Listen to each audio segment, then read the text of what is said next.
So last week, Dave and I had the pleasure of representing Kiwanis as well as Boys and Girls Clubs in a special honor from Boys and Girls Clubs of America. Several years ago, they started the Kiwanis Club Community Impact Award, recognizing the wonderful achievements of Boys and Girls Clubs and Kiwanis Clubs across the nation. And each year they give out 5 awards. And this year we're proud to present to this club, to the Bradenton Kiwanis Club, the National Kiwanis Club Impact Award.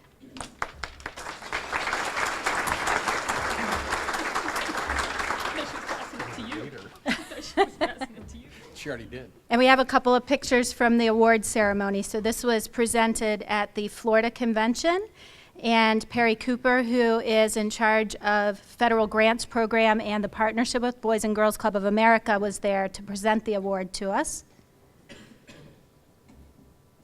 And Dave was representing the club, and I was there as well. And we do have a press release that will be going out shortly so that others in the community will know about this. But we really appreciate what you all do, and obviously there's a lot of synergy between the work that we do at Boys and Girls Clubs of Manatee County and your mission of one child in one community and really having that positive impact. So on behalf of Boys and Girls Club, I'd like to say thank you. Thank you.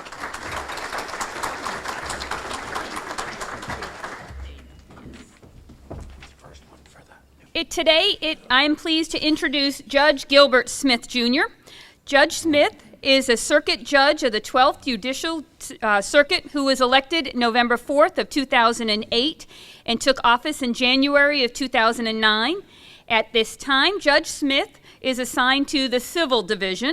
He's a longtime resident of Bradenton, a graduate of Manatee High School, Manatee Junior College, and the University of South Florida. He earned his law degree from the University of the Pacific. He has a strong interest in local history and is always working on some project to preserve local history. His project he's currently working on is Bradenton Kiwanis. Give a round of applause and a warm welcome to Judge Gilbert Smith, Jr.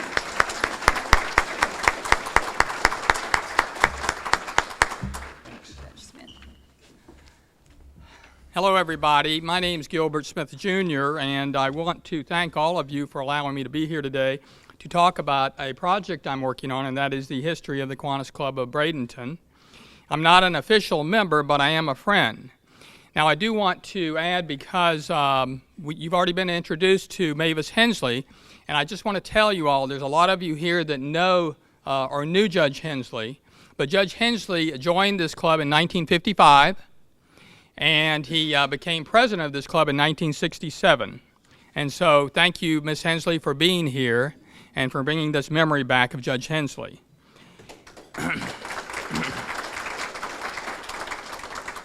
Now, earlier this year, this club was honored by the Boy Scouts of America with the 2015 Good Scout Award presentation. And I co-authored a short video on the club and the contributions given to this community over the last 93 years. And that inspired me to continue my research and write a book about this club. And I, like you, grew up here and benefited from all these contributions that this club has given to this community, specifically to the Scouts and to Camp Flying Eagle. And as I did my research, 2 themes kept repeating themselves to me, and that was, first, the Kiwanis Club of Bradenton has made such a huge difference in how Manatee County has developed in the last century, and second, and more importantly, that this club has made a positive difference in the lives of all the children that have grown up in Manatee County, directly or indirectly, and you all are our hero to these children. But for some children, it's much more than that. The club, you as members, have actually saved children's lives by the work that you've done, by the programs that you put on. And so in doing my research, what words came to me as I did it, and I'm continuing to do research because I'm not quite finished with the book, and that was inspiring, intimidating, and overwhelming. And that is because of what I'm about to tell you about the club. Now, from the very beginning, this club attracted the most politically savvy, successful, and civic-minded men that lived in Manatee County. And now that, of course, includes women. And when the club started in 1922, many of the members were serving on the city council or as mayor of Bradenton, including Everett Patrick Green Sr., Robert Bell, Whitney Curry, and John Singletary. And other members were county commissioners, state representatives, and other government officials. Now you're going to recognize some names here of Dewey Dye Sr., Gabby Knowles, Shelton Moody, J.P. Harley, and Dan Blaylock, and of course William Harrison, who became Judge Harrison. And the trend of attracting these influential leaders in the club has continued through its life. Now, as you can imagine, when the club was chartered in 1922, times were much different here. Bradenton was the county seat, and it had a thriving downtown, busy with all types of businesses and retail shops. And there were businesses on the docks of Manatee County with the ferries and the commodity boats and other boats for passengers. There was a lot of pride in Bradenton at that time, not only in Bradenton, but also in Palmetto and Manatee. These communities were really working together because the size of Manatee County had just been cut in half when Sarasota County was created in 1921. Most residents in the cities of Bradenton, Palmetto, and Manatee walked to their downtowns. They walked to work, they walked to shop, they walked to church. And so there was no air conditioning then, but yet many businessmen and professionals still dressed up every day. There was one bridge across the Manatee River, the Victory Bridge, but a lot of people still took ferries across the river.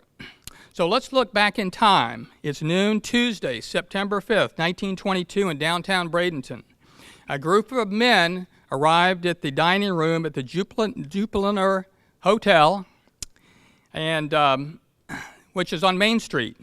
It was a warm day, but all the men were dressed in suits. Some of the men had boutonnieres. They gathered in a dining room, and after reciting the Pledge of Allegiance, everybody sat down and waited for President H.K. Talent to preside over the meeting. This was the first meeting of the Bradenton Kiwanis Club, and which at that time was known as the Manatee River Kiwanis Club. Now most, if not all of these men had already met on August 22nd, 1922, and in earlier meetings when they were getting together to have organize this club. And President Talent, during this meeting, turned the meeting over to the Secretary of the Manatee Board of Trade and a member of the club, William Manning, to lead a discussion about a housing crisis in Bradenton. Now, in 1922, there was a housing crisis. There wasn't enough houses. And so that was a real crisis, and President Talent appointed a committee to work with the Board of Trade to encourage landowners of vacant lots in Manatee County and in Bradenton to build houses on them for citizens moving in.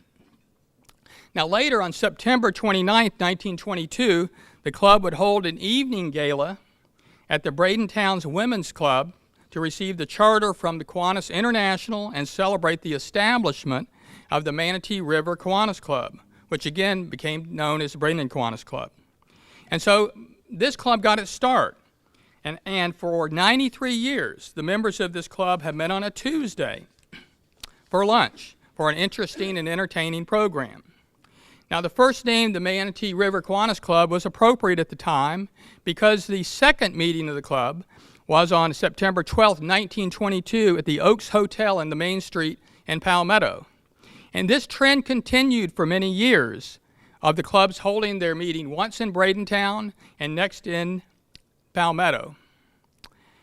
Now, I've already mentioned a few of the places they met, but let me go through some others at that time. There was the Hotel Palmetto, the Bradenton Women's Club, the Plaza Hotel, the Manna Vista Hotel, and Braden Hotel.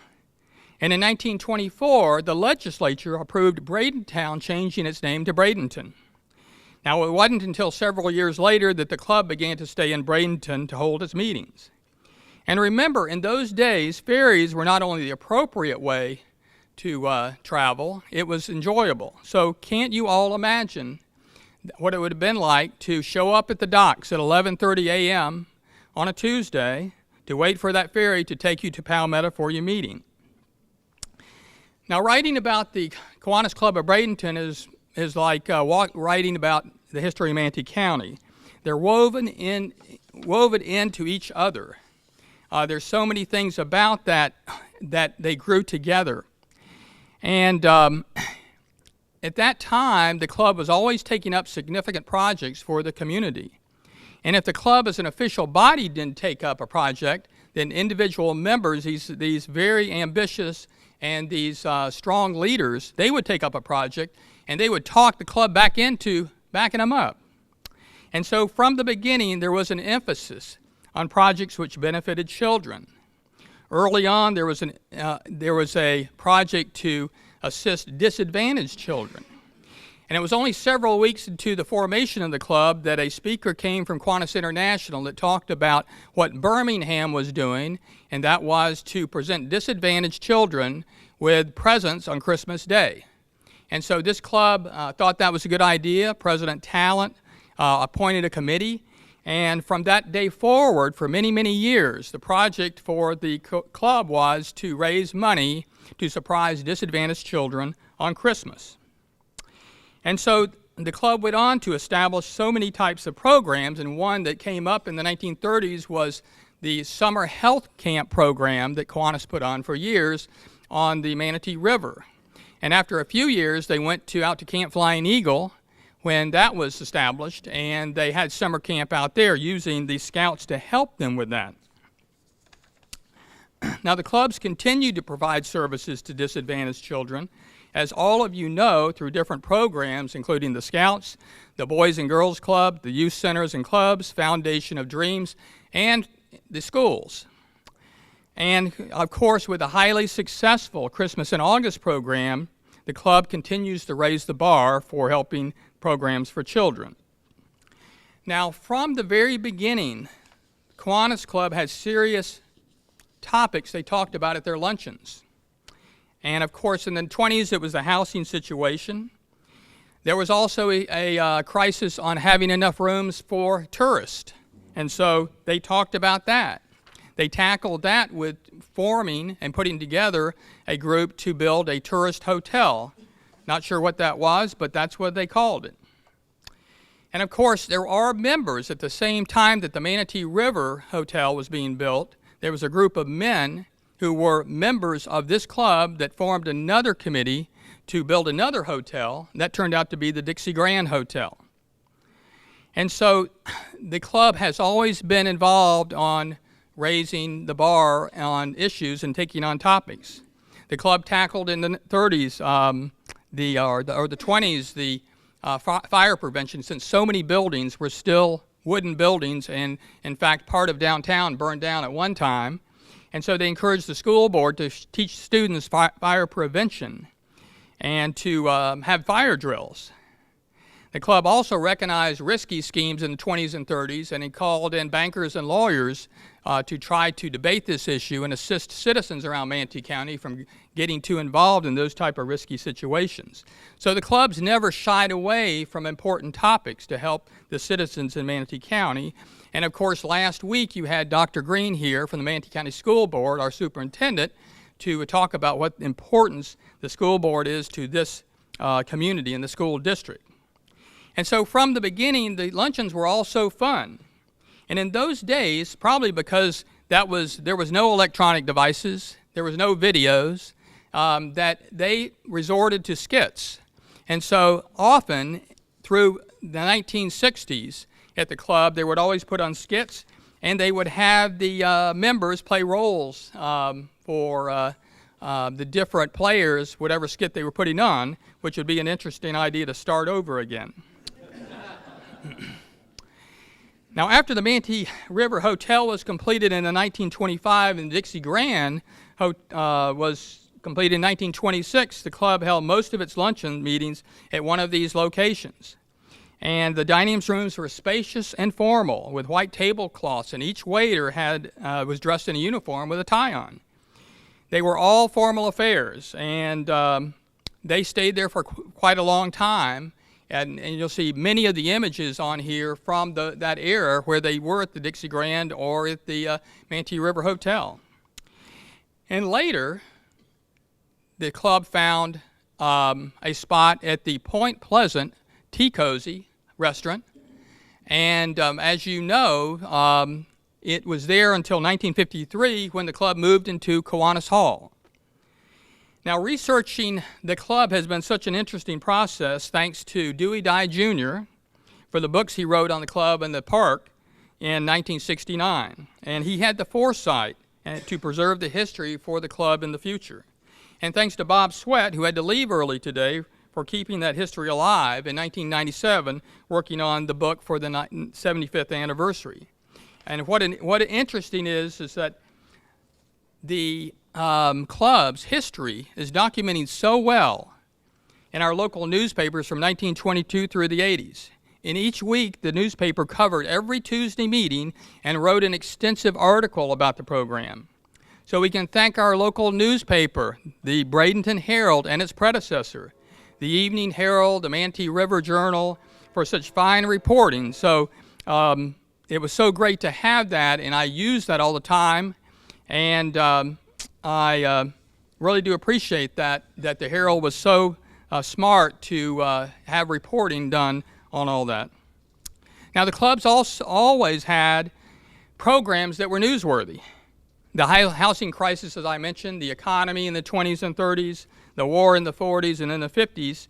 Believe it or not, this club had a program in the 50s on conflicts throughout the world, passed a resolution, and had it delivered to the President of the United States. Quite impressive.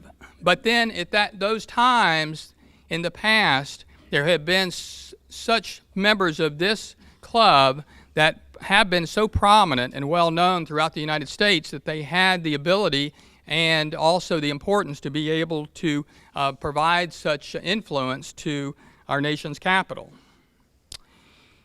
It was really interesting for those of you that grew up here know that in 1968 the teachers went on strike. And when the teachers went on strike, us that were in school, we didn't have any teachers. And so our parents were becoming our teachers, which could be trouble. And so our moms and dads, and Mrs. Hensley remembers this, this club had a program on this crisis and passed a resolution to send to the school board to get those teachers back to work and to also ask for volunteers to get out there to teach our students. And of course, all of you know about the Bradenton Trailer Park, and that's a whole subject and can be written about itself. And it made this club famous in the nation and maybe throughout the world. But have you ever thought about when they accomplished this task during the 1930s, when the country was at a bad time during the economy? And these leaders that you have, you know who they were. You know that it was R.M. Bell, and you know that Dan Blaylock and Dewey Dye and others that you know of that are household names around here took on this challenge and decided to build a park. And that was done after the city of Bradenton declined because of the economics. But it was requested by the Chamber of Commerce, Bob, at that time. And so the club has always worked with the Board of Trade and the Chamber of Commerce to come up with things. And the payoff of that project was so huge and beneficial for the citizens of Manatee County and its children. And so there's been some big events during this life of this club so far. The Bradenton Trailer Park, the Kiwanis Hall, the decisions to sell the park, the decisions to move from Kowal were big, and they were not easy. But there's another event that was a pretty big event I see through my research, and that was the inclusion of ladies into the membership of the club. And after Kiwanis International passed bylaws changing the membership, it took a while for this club to make the decision. And that decision was not without some distractions. But many years later, everybody agrees it was one of those moments. What were we waiting on? Why did it wait this long? And so all the ladies that have joined this club have all been dynamic and become leaders in the club. And I didn't list out the names of the presidents, the men who serve, but I'm going to do so for the women. Julie Ross, Connie Shingledecker, Brenda Rogers, and in a couple of months, Janine Amick is going to be a president. And so let me talk to you about the researching and writing about the people who make up the membership. It's been really interesting because it's some point in time there have been hundreds and hundreds of people who have been members of this club, And at one point in time, you had well over 300 people, members at one time, and 200 people that attended the luncheons in membership. If you think back to the 70s and 80s, maybe in the 60s, and those of you that have belonged to the club a long time, it was a who's who to show up. And there would be 200 people here for a luncheon. So if you look at the most dynamic people in the community, you would find most of them were members of the Bradenton Kiwanis Club. And they're not only tops in the community because of what they do in their careers, but also they're on the front lines of volunteering. And that is what you're all about, or volunteering, and that's what you do, so many of you, so often. And so your club is made up every type of profession, from teachers, farmers, lawyers, businessmen, cattlemen, doctors, dentists, and law enforcement officers. And some of the members become state senators, they become representatives, councilmen, clerk of the court, supervisor of elections, and judges. And they all have something in common, and they're all highly successful, and many of them have been through the life of the club, have been decorated combat soldiers from World War I like Gabby Knowles, or from World War II like Jack Shin, Harry Parham, and Joe Bill Rood. And there's others who fought in World War II, including Dewey Dye Jr., Fred Kushmer Jr., Judge Robert Hensley, Vernon and Marshall Desir, and there's many others. I could go on. And remember Walter Talley. He was in World War II, and he was in the Korean War, and he was a bomb specialist. And so we have many others that have served in. Rod Urban's here, who served in conflicts around the world. And so finally, I want to get to the presidents, because that's going to be a big part of my book. And so this has really been interesting, because I've gotten to know so many people I didn't know, or to know better. And it's really been interesting to interview everybody. And so as of 2015, 91 people have served as president over a 93-year life. Only H.K. Talent and Brenda Rogers served for 2 years, and that's what makes up that term. The oldest person to serve was Dr. McDuffie at 72 years old, and the youngest person to serve, which is quite impressive, was Dewey Dye, and he was 28 years old. The average age of the president was 47 years old, and 17 of these presidents served as elected officials at some point in their life, and 7 of them served while they were president. Now, for those that are no longer with us, those presidents, they were giants not only in their careers and in service to the community. They accomplished so much in their life. And, coming to a president at a very early age, like Dewey Dye, was astounding at that time. But there are a lot of other presidents of this club that became the president of the club in their 30s. And let me just go through some of them. John Vita, Dave Bassett, Alan Butler, Cliff Walters, Jack Hawkins, Byron Shin, Dave Bishop, and Jeb Mulock, and I probably missed some. But, some of these younger ones that become president, they don't stop, and I see them out in the crowd here, and they continue to serve their community, because what's important to Kiwanis, and that's the children of this community, and it's quite impressive that they do stay involved. And then, of course, there are others we've had as presidents, or I say we, not as old as Dr. McDuffie at 72 years old, which is really kind of amazing in itself. But there's others that were older than younger than 30s, and that would be R.M. Bell and Dewey Dye and Gabby Knowles and Dr. Sugg, Dr. Robert King, John Hamner, and recently Dr. Tinsworth. And these people, it was important to have them as members because they're already at masters, at managing, and encouraging people to volunteer, and some of them have been great fundraisers. So all these members have something in common, and that's their willingness to spend countless hours volunteering for their time for the children in this community. And like I said, because I see it at one end of the spectrum, what you do every day in Kiwanis saves children's lives. because Judge Nicholas and I see, and Judge Hensley and I saw, what happens to children that don't get the benefit of what you're providing. So I want to thank all of you for that. Now, we haven't even talked about baseball, and we're not going to today. And we haven't talked about a lot of things that this club's done. But, you know, I will tell you this, and maybe you do know this, that when R.M. Bell was so instrumental in bringing baseball here, this club's the one that bought the tickets, that bought all the tickets to the games and committed to doing that for a period of time to get the baseball here. So, before I finish, I still have a lot of interviews to do. I listen sit quietly when I'm with people, and I listen to things that are people tell me, or I hear them tell me stories. We had a Kiwani here. His name was Roy Baden. He was the sheriff. And through my good friend Ronnie Grubbs, I learned that when Ronnie Grubbs was a young trooper, he arrested the sheriff for speeding on 26th Street in the middle of the night. Right, Ronnie? I didn't arrest, I just threatened to. Okay. Came pretty close, and they became good friends afterwards. But those are some good stories that I hope to put into the book. And I hope to finish the book in the next few months, and I hope you'll invite me back, or there will be occasion when we can talk more about the Kiwanis Club of Bradenton. And I want to thank all of you again for everything you do for the children in this community, especially the youth. And that being said, I'll just see y'all in court.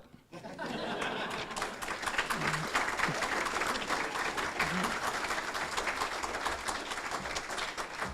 there any questions for Judge Smith?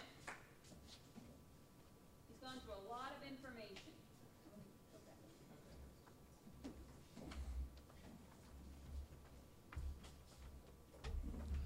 Judge Smith, I'll come to you. There you go.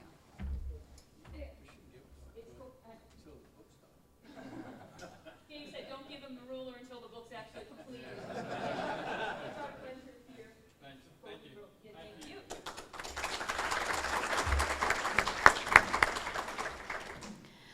With that, again, we want to thank all of our new members for coming out, and you guys are doing great at inviting other members. Continue to reach out to those people as you see them in the community. Remember, the only reason why people come is because somebody invited them. So invite somebody back next week. Thank you, and with that, we are adjourned.